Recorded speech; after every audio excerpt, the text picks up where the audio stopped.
What is up, everybody? Welcome back to my channel. Today we are here at Lake Julian Disc Golf Course for another Formwork Friday, and today we're talking about forehands and how can I stop turfing it when I try to chop it.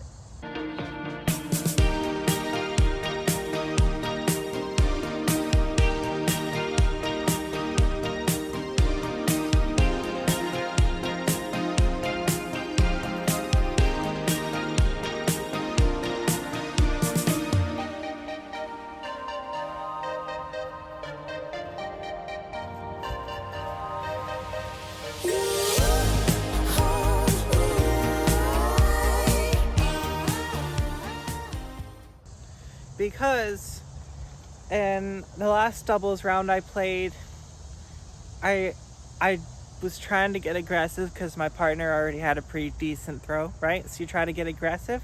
So I took out the big flare skip disc, the Z machete, and I said I'm gonna go aggressive, chop this thing, and I just threw it straight into the ground. And what was happening was, as I was trying to accelerate and chop into that forehand, I was losing the brace from my hip, from my knee and hip. So I was getting up here, and then instead of powering through, it was dropping. And so it's just making me chop it straight into the ground. So today we're going to experiment with a couple of different ways on possibly how to keep that from happening if that's a problem for you, or if you notice that it might be a problem. So yeah, let's go ahead and throw some forehands. We're gonna start off here just to warm up and to make sure we don't end up in the lake.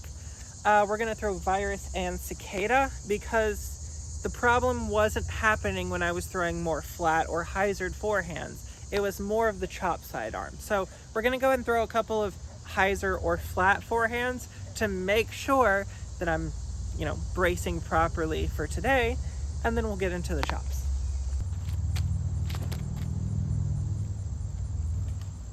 Okay, that was a little bit too turned, but also it's a virus.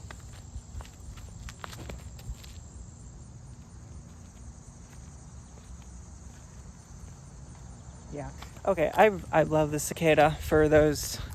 I don't throw it very much on a forehand, but when I do, it's just an easy flex shot. You throw it and then just watch it move. Yeah, so I think my brace is feeling pretty good for now. We're gonna go ahead and head into some holes that are a little bit more what I was throwing, because let's face it, unless you're playing doubles at Lake Julian, you're not throwing a chop sidearm flex forehand over this corner of the lake. So yeah, I have been known to get a little crazy with those types of shots before, but I think as I am getting a little bit older and getting better at the things that I'm good at, I am learning what I'm not good at and just making sure to not do that, or I'm practicing and becoming better. So let's go ahead and pick these up and head on to our first real tee pad. And not that the first tee pad wasn't a real tee pad, it is. It's just not highlighting the point that we're talking about today. And so that's the brace when you're going on a forehand. Now, the interesting thing is, a righty forehand is very similar footwork, very similar body positioning and lining up the shot to a lefty backhand. And if you're a lefty forehand, very similar to a righty backhand. So how do we brace for a righty backhand?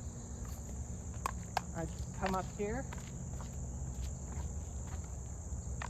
I'd stomp my foot down and press down into the ground, making sure that that leg is firm and solid. And that's going to give me the space to come up from that shot. So theoretically speaking, it should be the same, just opposite sides, right?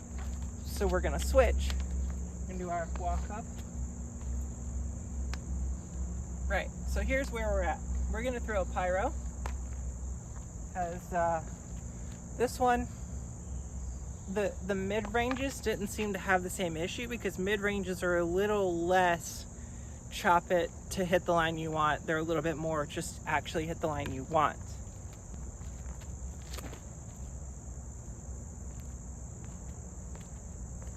And I have no issue getting air underneath the pyro. Now we're gonna throw the henna destroyer and see if the same thing happens. We're going completely opposite speed direction.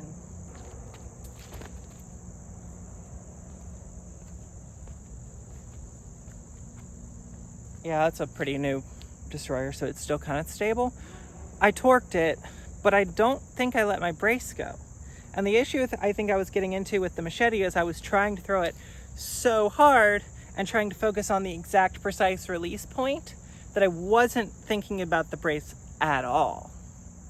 So think about your brace and see if we can't get a good shot with a machete.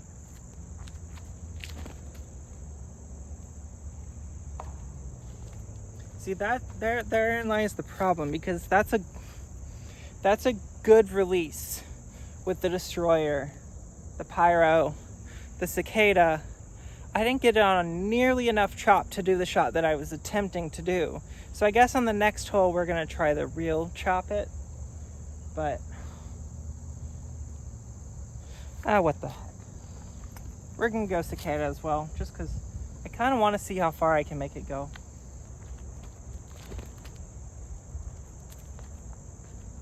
Okay, not quite enough hyzer. But yeah, I think as I am experiencing and experimenting more with hyzer release angles instead of the chop and hyzer that I had been doing so exclusively, the throws are coming out cleaner. So then when I switch to the chop throw that had been my go-to, it looks wild and uncontrolled because, well, it kind of was. The hyzer is a little bit more of a controllable shot shape, a little bit more of a controllable release point and controllable release angle. So it's a little bit easier to power down on a hyzer and still have a smooth, consistent throw. Whereas trying to throw a chop shot, especially with a machete, you gotta throw it really hard. So this hole is much longer than the hole I was throwing at, but we are going to use this hole because it gives us the opportunity to throw it out to the left and then move back to the right, which is kind of what I was trying to do on one of those shots. I was trying to throw a tight flex that was going to stay kind of low and then get a big skip. I just hit the ground 100 feet in front of me, not 250 feet which is where I was supposed to skip at. So let's see if we can't have a consistent release, have a firm brace, and have a good shot here.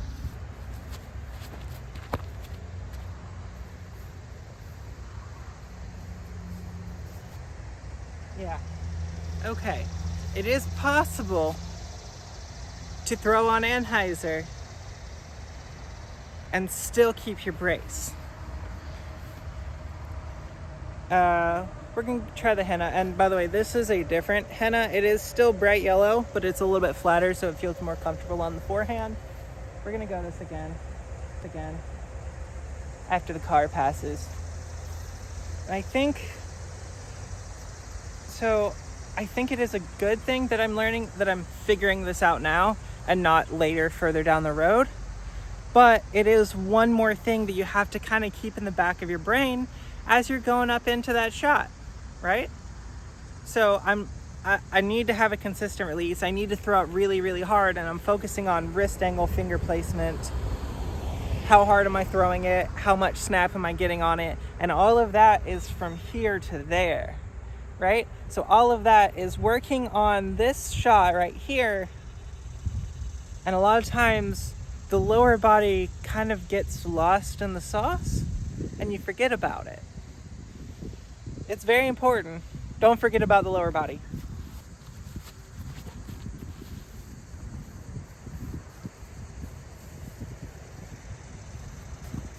That's a really good shot. Now I'm gonna throw one more shot, but instead of going a chop sidearm, I'm gonna go actually the hyzer sidearm and see, because the more hyzer you put on it, the easier it is to get it nose down. And the more nose down it is, the slower you can throw it, and it's still gonna carry the speed.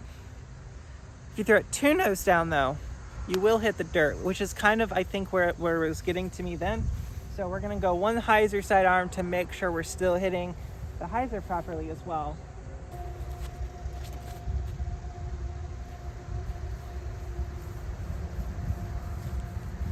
That's me right at those steps. I think I may have figured it out, and it was just that I wasn't paying attention to it. I can still do it. It's not that I can't do it, it's that I wasn't doing it. So I don't want to put more on your plate,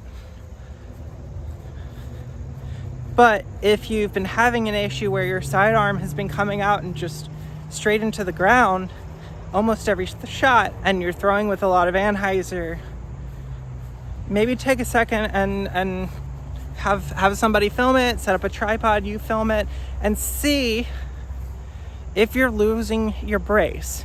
Are you dropping your hip? Are you raising that hip? Is something from your hip to your arm different from one throw to another? Because if it's different from one throw to another, your arm's going to release the shot in a different spot every single time. But if you can keep your core, the center of your body, and that brace, that connection to the ground, super strong, you will have a lot more consistency with that release. Hopefully you guys enjoyed content like this and found some of this helpful. If you want to see more content like this, please make sure to like the video. But if you want to see new stuff, comment that down below. If you want us to be automatically entered into monthly giveaways, if you want to check out the memberships, but if you just want to be around for some giveaways, please subscribe. Until next time, see you out on the course.